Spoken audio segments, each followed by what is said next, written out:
afterwards, but this is our monthly book club with Red Letter Christians, and it's going to be a really great night. I've got all kinds of notes, Andrew. We got Andrew Whitehead. This is the book of the evening, the book we're talking about this month, reading together, some of us.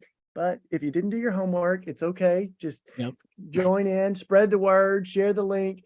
But American Idolatry, sometimes you ignore subtitles, right, Andrew? But this one's really important. How Christian nationalism betrays the gospel and threatens the church. So folks are going to probably trickle in. So I just want to say that as we were reading this, Andrew, I'll do a little intro in a second, but I looked at my bookshelf, and these are all books that you kind of quote. So I just wanted to say, like, y'all, we've done almost every book that I'm showing you has either been a part of book club or they've been, on the podcast or something. So these are books that are cited in tonight's book. So The End of White Christian America, Robert Jones just wrote a new book. He's going to be our guest next month for morning prayer. Jesus and John Wayne by Kristen Dumais. Kristen's also my pickleball partner, Andrew. So nice. We're some pretty mad pickleball we play.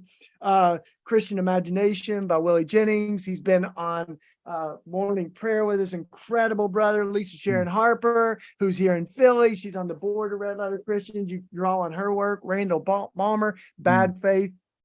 This book's really little, but so powerful. You can grab it if you haven't. How to Fight Racism. You quote Jamar Tisby, who's a dear friend and brother. We've done 2 of his books. We're going to talk about him tonight. Jamar, thank you. Unsettling Truths, Mark Charles, Sung Shun Ra. But your book, brother, is what we're talking about tonight. And I wanted to show your first book because I think this is, really important that, taking America back for God.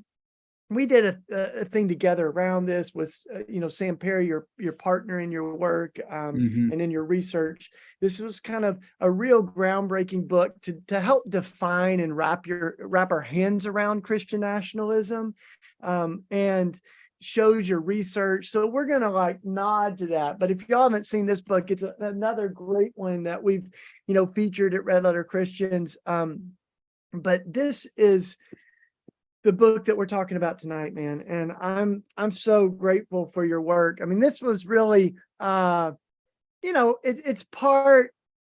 very personal. I mean, it's, part memoir. So it's building on your research, but it's also kind of telling a little bit of your own story. And I know at one point you said after 9/11, you were supportive of the wars. You talk about growing up in Indiana, going on short-term mission trips. So I thought we could start with a little of that, like why you wrote this book and why you decided not to just make it an academic book, but to tell a little bit of your story. Yeah. No, I'd love to do that. Thank you. I really appreciate, the time that I get to be here with you all again and just to talk about the book. And so, this book, is really written to an audience of fellow Christians. And so I'm trying to write to those folks that maybe have been on a similar journey to me, or folks that I grew up around. So I grew up in northern Indiana, a rural town, small town, like 1,500 people, a couple stoplights, cornfields, manufacturing is the backbone of the community, all those things. And this is where, I went to church, was raised in a local church and taught, to love the Bible, love Jesus, and some of those values and beliefs, that are so important. And then as I, got older and went to college and then ultimately grad school, but just as I grew, both as a person and as a Christian, starting to think about my identity as a Christian, what we hold dear, but then also my identity as an American citizen.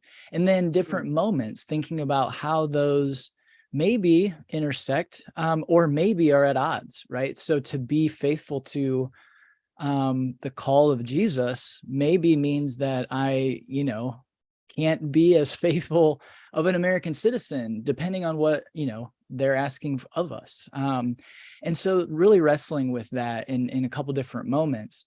So then with this book, it really is kind of the culmination of that personal journey of reckoning with this belief that the U.S. is a Christian nation, and to be a good American is to be Christian, and to be Christian, or the right kind of Christian is you're American, because God has a special place in his plan for the world because of the United States, that type of thing. Yeah. And so really wrestling with that, as I was on this faith journey, but then as a sociologist studying why Americans do what they do, believe what they believe. And that culminated in, our first book.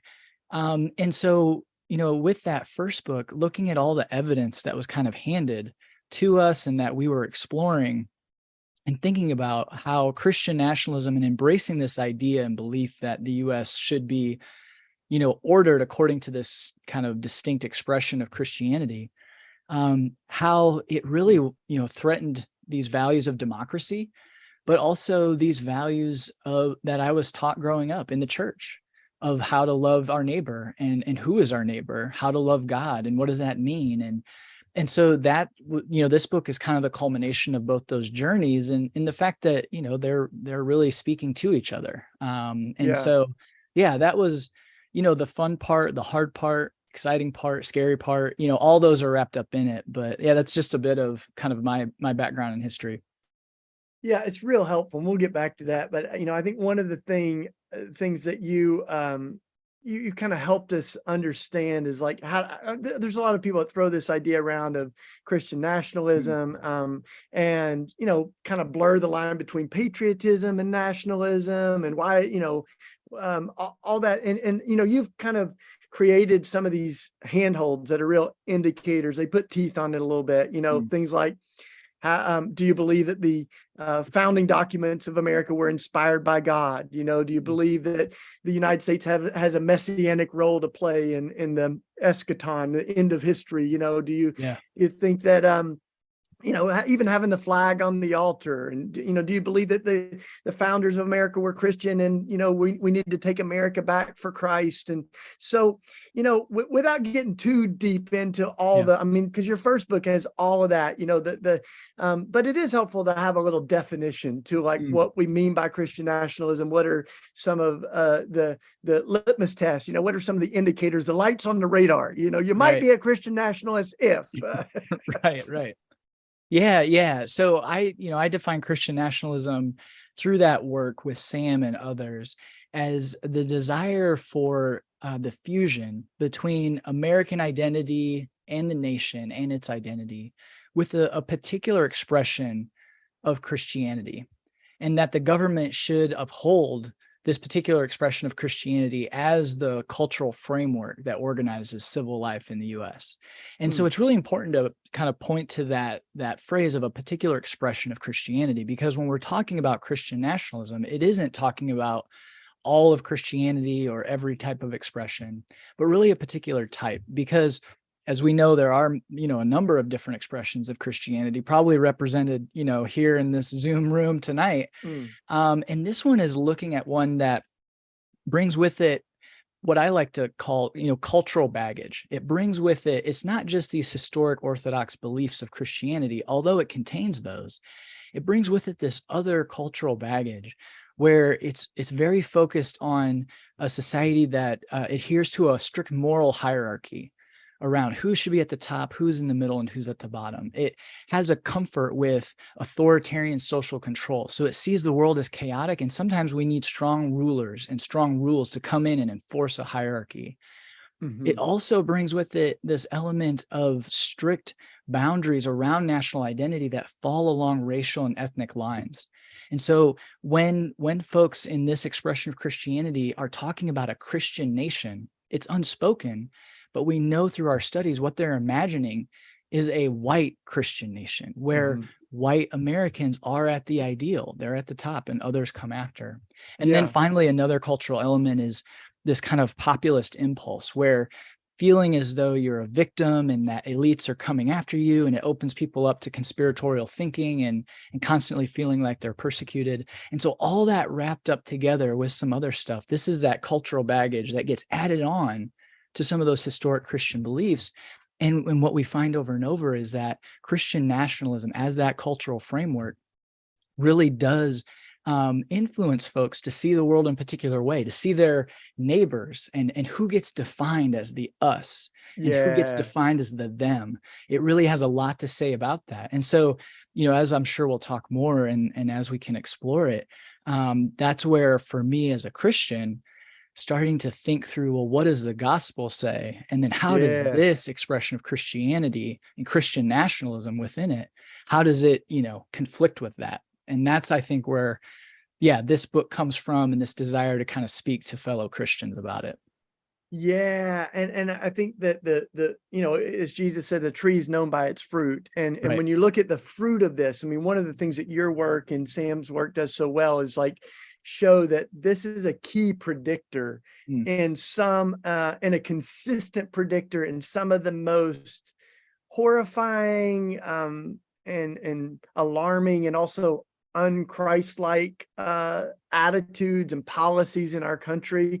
Things like and I don't want to use just big words, I want to be really practical about it. So Islamophobia is real, but the way that you really put a finger on that is by saying, are you uncomfortable of a mosque being in your area?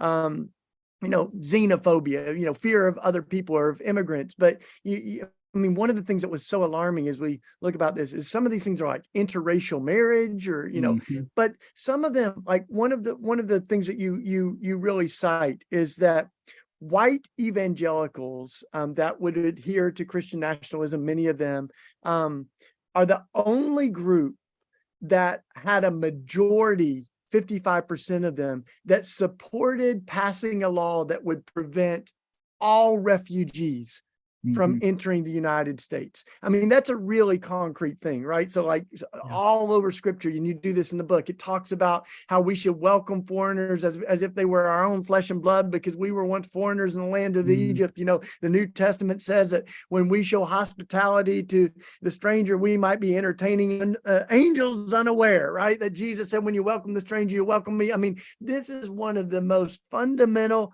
holy Christian practices, showing hospitality to the stranger, the widow, the orphan, the immigrant, the refugee.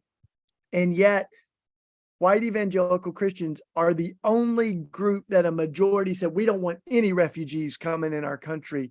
So, I mean, that's why this is so important. This isn't just about ideologies, but this Right. has real life implications, right? Yeah, no, it really does. And you touched on a number of those. And I think, as I could just list those off, that's where for me, seeing that evidence stack up really starts to make me think through, well, then, what am I doing? Where is this influencing me? Right. Because some of our work shows that it isn't just an either or, it's that people can embrace it more or less strongly. And so too, just being aware of now where is this influencing me and how I see the world, how I see my neighbor? Because it does have real world implications for refugees, for immigrants, for racial and ethnic minorities, for religious minorities, for those around us who might differ from us in various ways. It really does serve as kind of, this lens through which a lot of American Christians see the world and see themselves and see each other. And as we look around us and we think of, well, what are we called to do in loving our neighbor and loving God? This is one of those things that I think is very powerful and in some ways taken for granted. And I think that's what makes it so powerful, is that for a lot of folks, this is just Christianity, right? I've had even family members say, are you still a Christian when I speak out against Christian nationalism? Because for them, they're just one and the same. And that, I think, it's the work of us as Christians to speak out against it most forcefully and to say that, it isn't as though these folks just aren't Christians, because they hold historic Orthodox beliefs. They're in congregations, they're doing all that. But we need to help them disentangle those aspects, that cultural baggage that comes with Christian nationalism. We need to let them know this can be laid aside and you can move towards other expressions of Christianity that allow you to hold on to the faith you hold dear, but I think expand this desire for common flourishing, the common good for those who are marginalized, those who are hurting. This can be a part of what we do. Whereas in the past, I think American Christians or white American Christians, there have been times where we failed miserably to really see those around us as our neighbor, as Jesus talked about. Yeah, that word you used, disentangle. I highlighted that on my notes because you use it through the book, this idea. And one of the things that you say is to give up on Christian nationalism is not to give up on Christianity. In fact, one of the things that we've said at Red Letter Christians is, giving up on abandoning like Trump evangelicalism is for most folks is not the end of their faith, but it can be a reclamation, right? The beginning of a really authentic faith.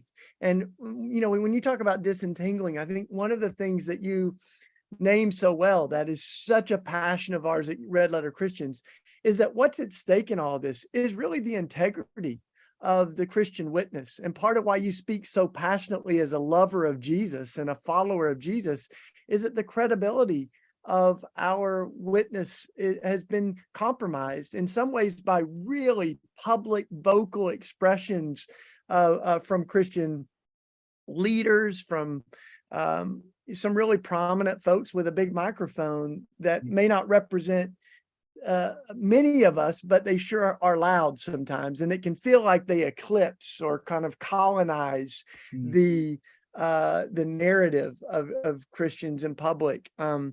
And I think kind of naming it as another gospel is important. Now, I'll be honest, Andrew, when I talk about Christian nationalism, I put the Christian in quotes. But one of the arguments that you make is that it's important to claim all of Christianity, even the bad stuff. I kind of wonder what that looks like for someone who's not a white evangelical, right? Like Black women women of color and Black women in particular have been the moral conscience. I mean, even as we think of 80% of white evangelicals that supported Trump and his policies, like it's almost the exact opposite, 70 to 80% of African-American women that were the resistance and the force against Trump, many of them because of their faith, right? They were women in church on Sunday morning. And so, what is it? How do we kind of navigate that, right? That we don't want to like judge people, but a tree's known by its fruit. And there's not much that's Christ-like about this version of, I think it's a Christian heresy, but how do you navigate that, especially for folks that are outside of white evangelicalism that might want to make sure we put the Christian in quotes when we're talking about Christian nationalism? Yeah, no, I hear what you're saying. And I think that's why, thinking of the audience is so important. I think for me as a white Protestant man, I think in a lot of ways I'm writing to other white Christians and not all, but the data show the likelihood of white American Christians at some point embracing this or, thinking through their faith through these terms is rather high. And it isn't as though that doesn't exist in racial and ethnic minorities. It does, but it is at a somewhat lower level, but it does look different among those groups. And so I think all of that is true. I think particularly though, for people that grew up or, had similar experiences to me, I think then it's really incumbent on us because we can see that how the US is structured, how it's worked, generally works in our favor, right? There's very few times in my life that there were political laws or resolutions or anything happening that really, affected me directly or put me kind of, under the microscope or could have really harmed me in any way. There, is one that happened later in my life as I had kids with disabilities. But for me personally, I was never really under threat. So I think that's when it's so easy to have blinders to the experiences of those outside of that realm, right? And as you're pointing out, for Black women, Black men, racial and ethnic minorities, immigrants, refugees, folks like that, they're able to speak so clearly about how this world operates and how it operates differently for them than it does for me. And so I think then it's really incumbent to listen to those voices, follow that leadership. Dr. Anthea Butler, who's there, in Philadelphia, she's written some great We did her books. book for book club too. Yeah, Yeah, yeah, White Evangelical Racism. And, she's been such a great person to read and follow. And, interacting with her was so helpful because there were times where, we're bringing our research to bear and she is essentially, said, we knew this long ago, right? Like Yeah. they've seen it, she's seen it clearly. And it just, most people weren't listening, and Yeah. I was probably a part of that. Others were too. And so at that point, then we have to, move forward. So I think it is important. I think one mistake we can make is to try and say, well, those folks who embrace this aren't Christians, because then it kind of lets us off the hook. And I think that's where I'm trying to make the point of we have to own all of it and take responsibility, even if we weren't the ones doing it. We're still kind of a part of this story. And those that are on the outside of it or who have suffered from it, it doesn't, I think I've heard from them that it hurts them to think that we can just say, well, those folks aren't it, because we're able to kind of define them away and then we don't take responsibility. That may not be our intention, but that's how it seems. And so I think that's where I want us to say, listen, and that's why I don't like to label folks Christian nationalists. I like to talk about Christian nationalism. Right. I like to talk about this cultural framework because, again, people embrace it to different levels. And it doesn't mean that they'll always be that. And we don't want to just essentialize them as, this and that's it.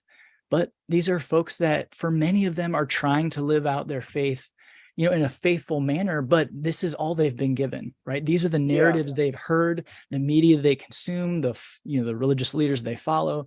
These are the only stories they've been handed. So then I think that's when we can say, look, there's better stories, there's better narratives, there's other ways to do this. And I think that's part of it is knowing what the problem is, naming it, seeing what it is. And then the other part I think that we have to be involved in now is building something better, right? Moving forward, telling better narratives. And that's part of the work that you do and Red Letter Christians and others are involved in that. And so I think that's part of where we're at now and where we, hopefully will go. Yeah, Reverend Barber, who he's kind of the bishop of Red Letter Christians, and he says the way that we change the narrative is by changing the narrators, right? And that's a big part of what we're doing at Red Letter Christians. You're one of those, folks that are singing the same song of Jesus and justice, but we're not homogenizing but harmonizing, right? And we're putting our voices together. That's great. And Jamar Tisby's another one of those. I just wanted to read this line that you quote on page 150 of Jamar's. It's a beautiful line. He said this in an NPR podcast. We need to widen the aperture of Christianity. The entire story is not white Christians or Christian nationalists. The Black church has always seen a connection of faith and politics, but to achieve much different ends. So I love that widen the aperture, that to say that we refuse to let this version of evangelicalism colonize the whole spiritual landscape of the beautiful things that God's done. And those, tracks that Jonathan Wilson Hartgrove names as kind of slaveholder and the enslaved, have these parallel versions of Christianity. Frederick Douglass named that, right? There's a very different version of Christianity in America than the Christianity of Christ. And so we kind of name that paradox. Really, that's centuries old, that there's been these competing narratives of what Christians are about. And I think of that verse from Galatians that begins Galatians that I don't assume everybody grew up in Sunday school, so I'll just read it to us this morning, or this evening. But it says, "I am astonished." This is the book of Galatians in the New Testament. "I'm astonished that you are so quickly deserting the one who called you to live in the grace of Christ and are turning to a different gospel, which is really no gospel at all. Evidently, some people are throwing you into confusion and are trying to pervert the gospel of Christ." Woo! Come on, somebody. Yeah, that's the Apostle Paul. And you quote Colossians, right? "See to it that no one takes you captive through hollow and deceptive philosophy, which depends on human tradition rather than on Christ." So the irony is that, as Amanda Tyler from Christians Against Christian Nationalism says, there are a lot of folks using Jesus as the mascot. Mm. But not as the model, right? Not really as our example for how we live. The Beatitudes, the Sermon on the Mount as really our framework for how we live in the world. And that's part of the problem, right? Is when Jesus becomes the mascot, Christianity just becomes kind of flat, one-dimensional doctrines on paper that are not influencing the way that we live and interact in the world. And so I don't know if you want to say a little bit more about that, but you do a great job kind of showing the problem, diagnosing the problem, and this is part of it.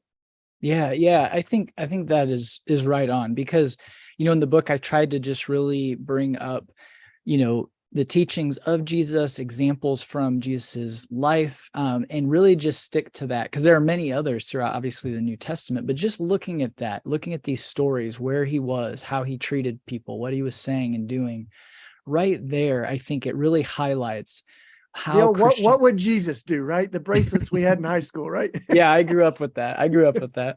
But it really highlights where and how Christian nationalism draws us away from following this example. And I think, for me, I even write this in the book, and I'm sure you feel the same way, when we really think through what Jesus is calling us to, it should be scary, right? Because it really does call us to something very different than what kind of the kind of standard American, narrative is. And so for me, it's really highlighting how with Christian nationalism, the Christian gospel, and this is something I grew up on, is really limited to a very particular understanding of the gospel, one that's overly spiritualized. And I think this is what you were kind of mentioning, right? Where, as we look at Luke, when Jesus, came to the synagogue, he's quoting Isaiah. And, for me growing up in the churches that I grew up in, when he's saying, I came to set the oppressed free and the captives free, and so that the blind may see, and, bringing healing and all of these things. When he's saying that growing up, I would have thought, and I was kind of taught, well, means spiritually, right? That he came to save your individual soul. You put your faith in him, you're going to go to heaven someday. But I think while the gospel is a part of that, it is personal, there is a spiritual aspect, but it's so much fuller than that. And I think with Christian nationalism, it really wants to focus just on that, because if we over spiritualize the gospel, then we can remain blind to the inequality, the way that sin saturates our world now, and how Jesus came to change and redeem how we interact together, how we organize our social lives. Because we should take it literally when he says, I came to set the oppressed free, when I came to heal the blind, when he came to do these things, he was talking about real people, real structures, real oppression, and that we can be a part of that. So when he taught us to pray and said, may your kingdom come on earth as it is in heaven, if we over spiritualize the gospel, it's all someday in the future, right? In the air up there. But no, he's saying, may that kingdom come here. And not that we're going to be able to, through politics, solve all social problems, or that should be our hope, but that as Christians and steps of faith, that we can be involved in the world around us with the hope and the faith that what we do can help bring the marginalized from the margins, to help hopefully set the oppressed free, to bring them into the many benefits that we get to enjoy, or that I've enjoyed, right, of being an American citizen. It isn't perfect, but there are a lot of good things in that we can bring a fullness and a flourishing to more people. And so when we think of the gospel, I think seeing in that fullness that it isn't just this overly spiritualized aspect, but to confront Christian nationalism is to take the wholeness of the gospel and what Jesus came to do and commanded us to do likewise. Woo! Andrew Whitehead bringing the word tonight, bringing the fire. If y'all are just joining, we're talking about American idolatry, and what you're saying, it's easy to get lost in this blurring of Jesus with America's America, Christian nation. And I mean, we kind of forget that the word Christian means Christ like.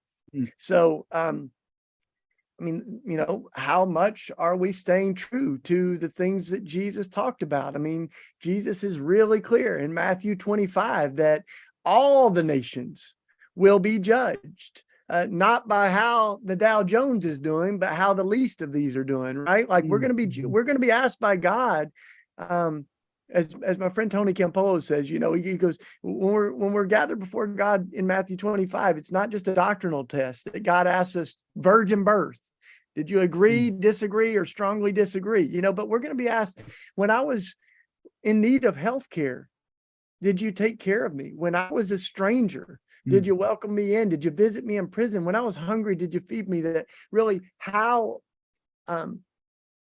true we are to our faith has direct implications on how it matters to the most vulnerable people in our society. And, as you talk about theology, I think, one of the things that we've done is we've kind of divorced things that were never meant to be separated, right? Personal salvation and social transformation, or as scripture talks about, faith and works, or loving God and loving people, that these things have to be held together like sides of a coin or like blades of scissors, and one of the places that you really bring this home is this well, I mean, you cite a study in 2020 that was around police violence after George Floyd's murder. And, a lot of Christians have a theology that leads them to think that people are sinful. People do bad things. Even when it comes to systemic injustice, right? Like policing, there's a few bad apples. Now, I mean, there's some comedians that have pointed out that some jobs you can't have bad apples. Like, United Airlines can't say, most of our pilots are pretty good. They know how to land a plane, but there's a few that haven't quite got that down. Like you can't do that. And policing is arguably one of those. When you have a gun, like there's not a lot of margin of error. So there's a lot to unpack in this. But this is what stunned me, is that 72% of white evangelicals said that these are isolated incidents of police bad policing. But this is what really broke my heart, that even just when you look at white Americans that are unaffiliated with faith, that number sunk to over half. Like 30%, you said, of white unaffiliated Americans said these are isolated incidents. So that number doubled when the white folks are Christians. And that's why this Christian piece of it, the theology piece of it, there is a part that's about race, right? That we're seeing through, like where we sit determines what we see. Yeah. As white folks or as people of color. But there's also this other layer, right, of theology, that when you believe that like sin doesn't affect systems, only individuals, that has real life implications too, right? It sure does. Yeah, no, that's right on. And I think that's the part too, where I feel like, sociology can be a gift to us to help us see how social systems aren't just a bunch of people added together, but are the result of decisions made, and over time, they can function in such a way that return results that are detrimental to different groups, even if the people living and working and living in these systems don't hold those beliefs. So you can have a system that, treats white people one way and racial minorities another way, even if the people in that system aren't actively trying to do that, because the system was built to do that. And so that's where, we can think of this as in terms of, pulling somebody out of the river and you see they're struggling. And that's good. That's, we could look at that as charity. Like we need to do that. We need to pull them out. But then you see another person, another person, another person, and we're trying to pull them out. There's only so many people we can pull out. But then we need to start to ask the question, why are they falling in the river upstream in the first place? And can we go there? And can we fix that? Can we keep them from falling in, so that we aren't just trying to meet the needs as they come, although we should, but we can fix whatever is causing these people to suffer in this way. So whether it's policing, and again, that, is a big issue, very complicated, but we can look at how can we work at this. We can look at how folks apply for loans, for homes, because we know there's racial disparities there. We can look at how for African American women in the US, they're more likely to die in childbirth than white American women. Their babies are more likely to die in the first year than white babies, right? So there are racial disparities across our country. And so starting to think of how and why is the system built in this way? And again, as you said, a gospel, a theology that is overly spiritualized and very individualized, and a number of books and studies have shown this, it really encourages white evangelicals, and I would broaden that to those that embrace Christian nationalism, to see the world in a very individualistic lens and to stay kind of ignorant and blinded to how systems operate, because the systems have always generally worked for them. Right? Until the system turns on you, you have no reason to question it. You have no reason to know it exists because it's working, right? And it's doing what it was designed to do. And so that's where I think for those of us who have grown up relatively privileged, that's where we have to do the work of really listening to those who can tell us and help us to see the reality, right? So, as you were citing some of those books, Jamar Tisby, he helps me see, right? I've never had that embodied experience like him, but reading and listening and learning from him, now I can see, and he helps me to do that. And so that's where I think for me, that work starts to happen, and that we need to be a part of, and a journey that I'm still on, and others will be on together, because, right, new things are going to arise. And so as Christ followers in the world, being ready to meet those needs and to see, well, how can we serve this community? It isn't just this one person suffering, but they're part of a community, and there's a reason why these folks are more likely to be suffering. So what can we do for them? And I think that's part of what we need to do as we confront and oppose Christian nationalism. So good. And you do it, you got so much grace for folks as you talk, as you write this book. I think it helps that you share your own story, how, you've used some of these same arguments. You've read scripture in some of these same ways. Like you swam in the water, that we're trying, that got us sick. And so, I think that, one of the images you give that's so beautiful is you say this, freeing ourselves from Christian nationalism is going to be less like an amputation and more like flossing. I read my wife that, and that, so say a little bit more about that. And even like your own journey in that is it's not just that you're going to cut this limb off and then boom, we're done, right? But it's more like flossing. It's an ongoing process. Yeah. I heard somebody, and I wish I could cite exactly who, they were probably borrowing it too, but talking about, responding to racism in the same way. And I think Christian nationalism is just like that, where it isn't something that we just solve and now we're good. But yeah, it is like flossing. It's a daily, activity that we take on to try and continue to actively be aware of and move in a direction that, is focused on expanding the us and who is us, and trying to, minimize the them, and really see what we're here to do and why and how to help folks.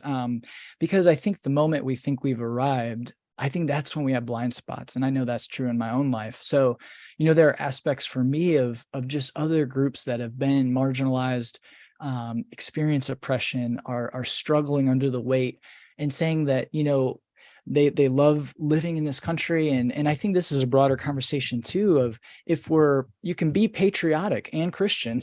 That is mad, because patriotism, I think, is love of our countrymen and women and wanting to see people flourish, and loving your country is telling the truth about it. And part of telling that truth is listening to those voices where they're saying, hey, this country, it doesn't work the same for me. And I think being really attuned to that and trying to do that, it's a daily thing, and it's working every day to try and listen and think through, well, what are the implications of this? And there's moments where we just have to sit with it for a while. We don't arrive quickly. It is a journey. And so, I think there are times, Shane, I don't know if this is true for you, but there's times where I look back, 10, 15, 20 years. And there are times where I have to have some grace for where I was too, right? Because for most folks, this is what we were handed. This is what I was given. And so I can't blame other people for now maybe still embracing it to a certain extent. Because again, this is what we've been given. And so, as you said, changing the narration, changing the narrators, all of this is a part of that work and that journey. So yeah, it's ongoing and every day. I was, I mean, one of the things that your first book did was it sort of differentiated between how much you've embraced this, and that was pretty helpful, right? You use the Yeah. language of ambassadors, the real champions of Christian nationalism, and the accommodators, right? The folks Dr. King would call kind of the white moderates, the folks who their silence or their complicity is in a sense an endorsement, or like continues to push that. And but you do point out that there's this dance, like 60%, I was stunned by that statistic, 60% of churches have the American flag on the altar. And I have a difficulty with, I know there's a difference between nationalism and patriotism. You probably know I've got my kind of anarchistic tendencies over here in the Shane Claiborne world. But I've always liked that statement that a love for our own people is not a bad thing, but our love should never stop at the border. Yeah. And part of what it does is, even patriotism, as Mother Teresa says, is when we draw a circle around our family that's too small. Yeah. Right. We do that with our own biological family. We do that with our national family sometimes. And I think that to be born again is to love beyond borders, is to not have our love limited to our own national, identity or our own biological identity. But I kind of wonder, do you think that congregation should consider taking down the flag from the altar? Just to be transparent, I do. But I don't know. Like, what do you think? No, I agree. I 100% agree. And I think this is where, I use this example in the book. This is where we can see how much of an idol patriotism or Christian nationalism can become, is when we move that. Even, I've heard of pastors that don't move it even out of the whole sanctuary, but maybe just put it at the back, and there's an uproar, and they'll make a joke where if you want to anger half your congregation, try to move the flag. And I think that's true, but I think that is really instructive, right? It really shows clearly why would people be upset. So what does that say about the Christian faith and what that flag means in the context of their worship, right? And so that should trouble us, because if you were someone coming from another country, that flag would be jarring to you, because what does it have to do with worship of the Christian God?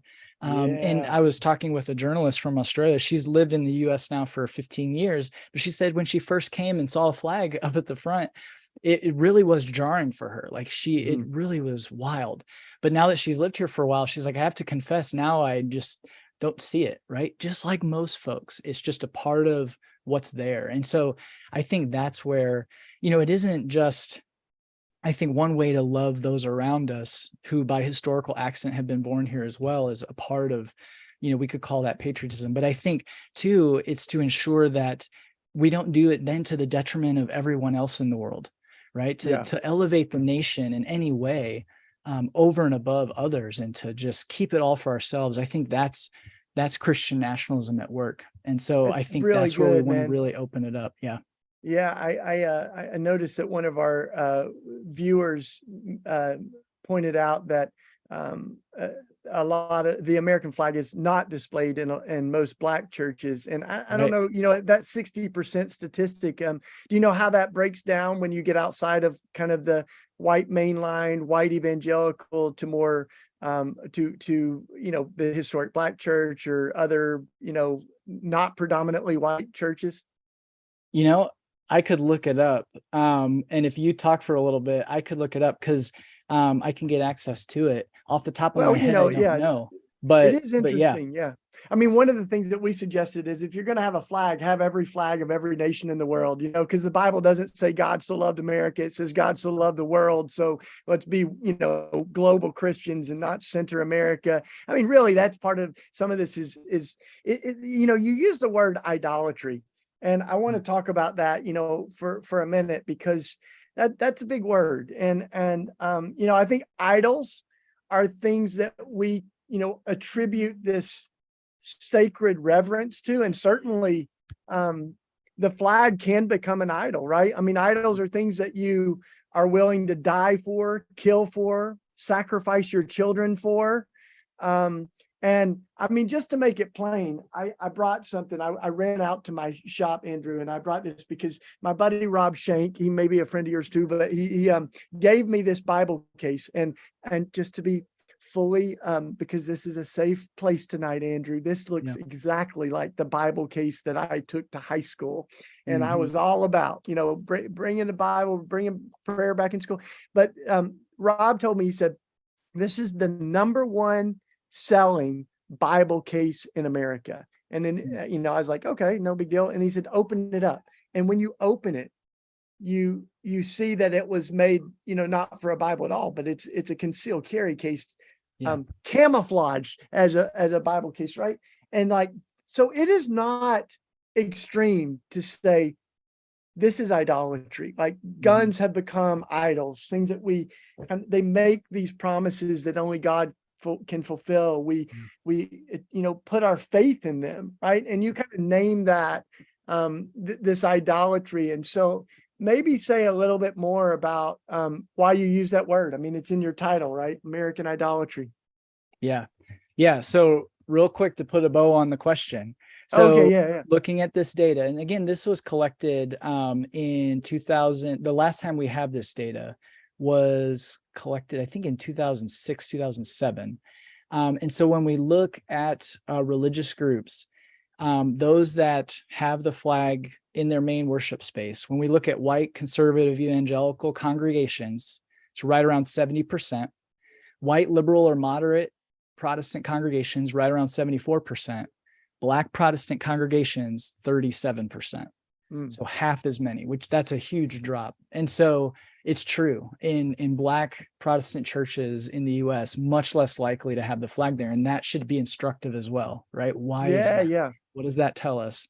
So I just wanted to provide that data because I'm a data guy anyway. So so with the book American Idolatry, trying to think of power, fear, and violence and identify these as idols of Christian nationalism. And as you already kind of said, idols are these things that promise us protection and provision other than God, things we look to gain those things other than God. But they require allegiance. They require something of us. And so I think when we look at power and self-interested power within Christian nationalism, this is one of the key idols. It's saying you can be able to have control and to make the world as you want it that benefits you. And I try to really focus on a self-interested power.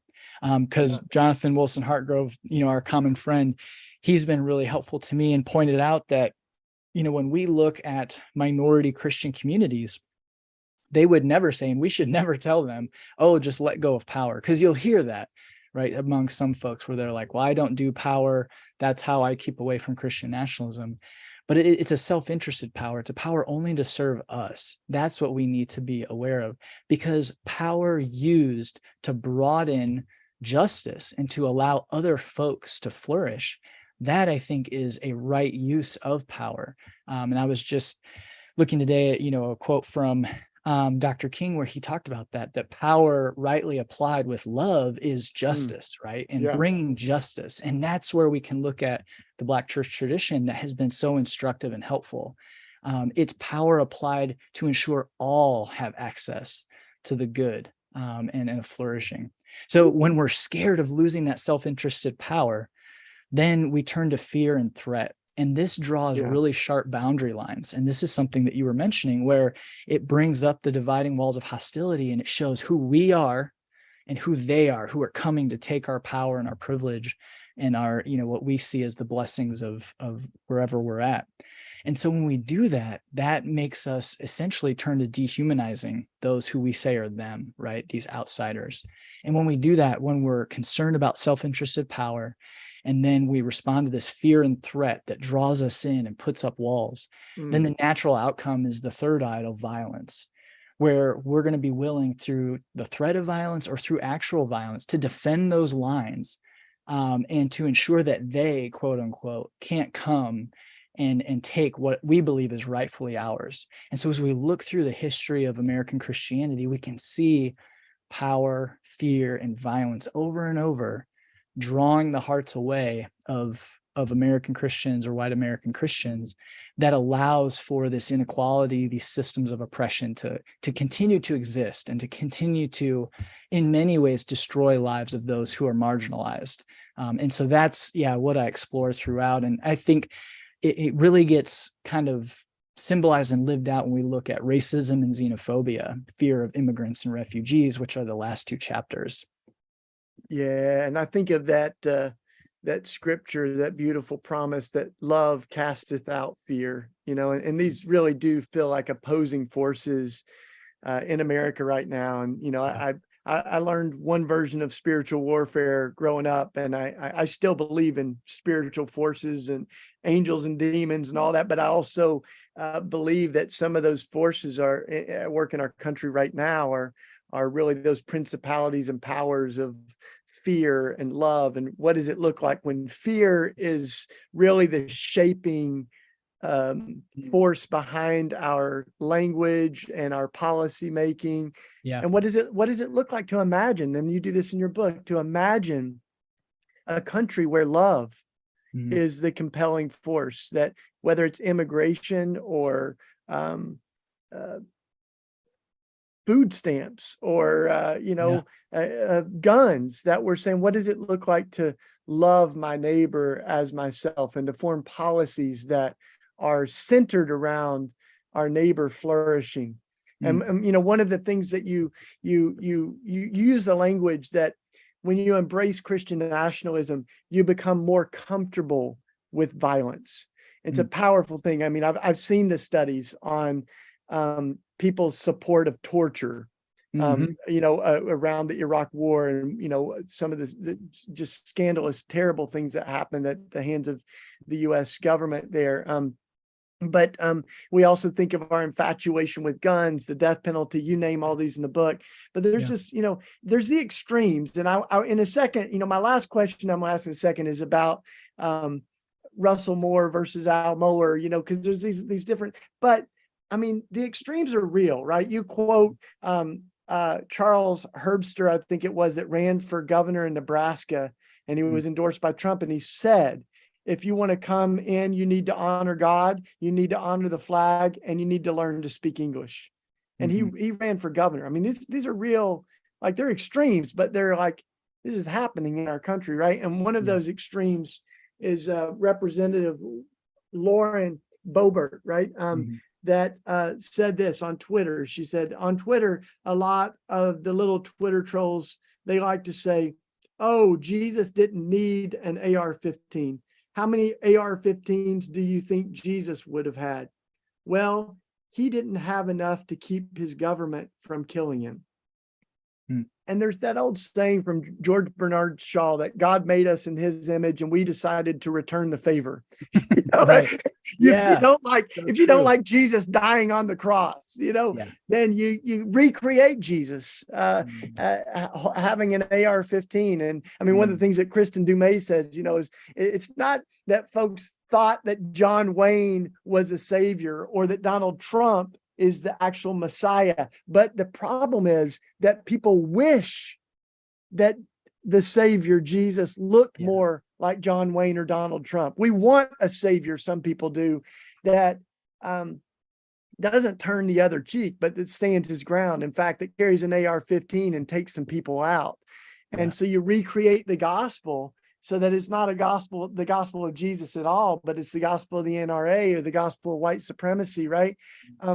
But you do such a great job at that. I don't know if you want to say more about it, but why these extremes. Not everybody was a part of the KKK or wore hoods, but there was so much more going on in the culture that the extremes kind of showed a version of this. But Christian nationalism is not a fringe movement, right? It's not just of these extremists that took over the Capitol at January 6th. It was that expression of it, but there's a whole lot of folks that accommodate it and that kind of nod their heads at certain things that lend towards that extremism, right? Yeah, no, I think so. And I think, we're looking at Christian nationalism and we see it as a spectrum, and many Americans embrace it somewhere in the middle, right? And so a lot of folks didn't make their way to the Capitol, right? And we can acknowledge that it was a minority, but Christian nationalism created this broad, permission structure, this theology that allowed for that extremism to take root and to then bloom. And we have to ask ourselves, why were they so comfortable carrying crosses and Bibles and having signs that said Jesus saves, right? Have we made it clear enough that Jesus, that there are expressions of Christianity, like, we quoted Jamar Tisby earlier, there are other expressions that would never, ever allow for that to take place. And I think that's where it's part of speaking that narrative and doing it firmly, gently, but loud enough to be heard and to continue to do that work. Because, I think the accommodation of it makes for fertile ground for that to flourish. And all those folks that were there went back to communities and congregations where they felt comfortable, right? Maybe they wouldn't tell everybody, hey, I was there, but some of them did. Some were live streaming and talking all about it, and there were pastors there. And so we do have to, I think, be sober in our assessment that this is something that is embraced broadly. It isn't just a fringe movement, and that we have to confront and oppose wherever we're at, to show that there are other expressions of Christianity that are opposed to this. There is a moral call, right, from our Christian faith that is open to our, other religious traditions and our neighbors that are secular, and how we want to be able to live in a world where everybody has access and can flourish. And it isn't just for the chosen few, the people, the us. I think that's what we have to do, and recognize that it is broader than just this fringe. Yeah. And we're almost out of time, but I think I got one more question that and then I'm going to let you have the last word. But you kind of make this point that you're making right now, that it's so important not to just see this as a fringe movement of just really small group of folks. And there have been courageous voices, right? I mean, Colin Kaepernick shows one form of courage, kneeling on the field, taking a knee. Rosa Parks' courage looked different from Dr. King's, and courage has a lot of different forms. And Russell Moore was one of those that I don't agree with him on everything. In fact, he had me on his radio show, and he's got a show called Tell Me Where I'm Wrong. Yeah. And so we talked, he invited me on as someone that doesn't see eye to eye on everything, but I really admired his courage. And you contrast his witness to Al Mohler's, who began to sort of deny this and not use language of rioting, but, of the event at 9/11, at the January 6th. But Russell Moore, just to use his, he was the head of the Ethics and Religious Liberty Commission at the Southern Baptist Convention. And this was like kind of a fault line that began to form in the Southern Baptists. And he said, the sight of Jesus saves and God bless America's signs by those violently storming the Capitol is about more than just inconsistency. It is about a picture of Jesus Christ and of his gospel that is satanic. He didn't mince words, right? And you have several other really great quotes by Dr. Moore. But then you had Al Mohler, who was sort of calling this horrifying at first. And he also flipped back and forth on his endorsement of Trump. And I think that actually represents a lot of people that are going, what happened on January 6th? That was nuts. I would have never done that. But I'm still going to vote for Trump because of abortion or, whatever it is. So maybe just we can say a little bit more about that. And then I'm going to let you close this off in a sec, man. Yeah. Well, I think one thing I wanted to highlight is that there are conservative Christian voices that do oppose Christian nationalism, right? And probably, see the world differently from me in a number of ways, both the faith and politics. And what I hope to show is that there can be a political conservatism in one sense that does oppose Christian nationalism. There can be a religious conservatism that does oppose that, and that we can work together in that. And that's one reason why, I differ probably from Dr. Moore on things like you mentioned as well. But on this, there are other voices there that are pushing back. And Al Mohler, I think there were parts where early on he was speaking language similar to how I would, where, we're looking at the symbols there and saying that it is tragic for the Christian faith that it's there. But over time, we see him walking that back or just ignoring it. And I think that's where we have to be clear too, and saying, no, we need to hold the line here on this narrative that this is opposed to what we believe is faithful expressions of Christianity. And I think that's, an important part, an important step of what we should be doing to maintain that clarity and to raise that call. Because I think then that too gives other folks courage to speak out and say, yeah, you know what, that doesn't represent me. And we do need to oppose this. And that, I think, that's part of it as well. Just knowing there are others on the journey. That's what's, given me hope. And we're in it together and we're pushing together. And I think that's part of it, right? Is we may not see it, we may not get there, but we're going to be a part of moving towards it. And I think that's the hope. So good, man. So good. Well, this is the book, y'all, American Idolatry, and Andrew Whitehead is the author. What a great hour together. I did have a closing quote I was going to read to send us out, unless you have anything else you wanted to bring us, brother. And by the way, the last chapter of the book is full on fire. I thought I was going to start hearing the like organ and the altar call right there. I mean, the whole end, because it's just a beautiful sermon in itself, and you just bring it all together. But any closing words, man? No, I mean, I just thank you for the time, the conversation. And, for me, it's more of, the knowing that we're on the journey together is what can give us hope, that it's a shared journey. And I think that's what's been, helping me along. And so just to encourage other folks too, that to jump in where you're at and to start that journey and to know that you're not alone. I think that's the beauty of our faith and what we can bring for each other. Awesome. And one of the things that you say in the book is that, we need to sort of do an inventory or an audit of the voices that we're listening to that are shaping us. The books on our shelves, you of course love James Cone, as I do. Oh yeah, that's a life-changing book. Yeah. Such a good one. And there's that old proverb, that until the lion tells his side of the story, the tale of the hunt will always glorify the hunter.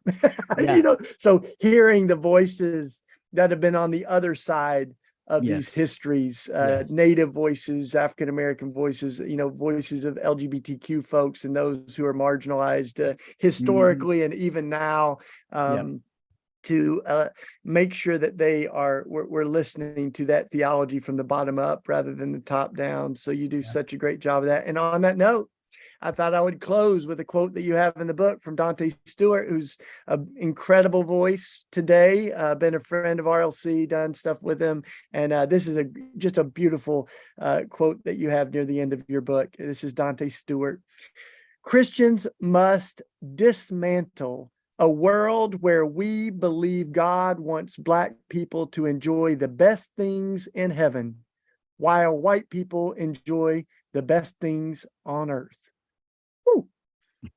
That's a good one. That's a good one right there. And you've got a lot of so powerful quotes of yours and of so many others. And that declaration that you have, Andrew, to give up on Christian nationalism is not to give up on Christianity.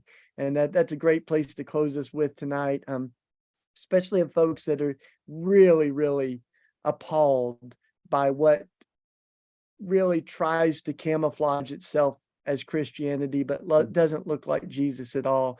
Keep leaning in, read Andrew, keep joining us at Red Letter Christians. I mean, that's what we are about, is a Christ-centered Christianity that is critical of this heresy of Christian nationalism and of white supremacy. And so thanks for tuning in tonight. Thank you for the generous hour you've given us, Andrew, and we'll keep in touch, man. Bless y'all. Yeah. Thank you. You too.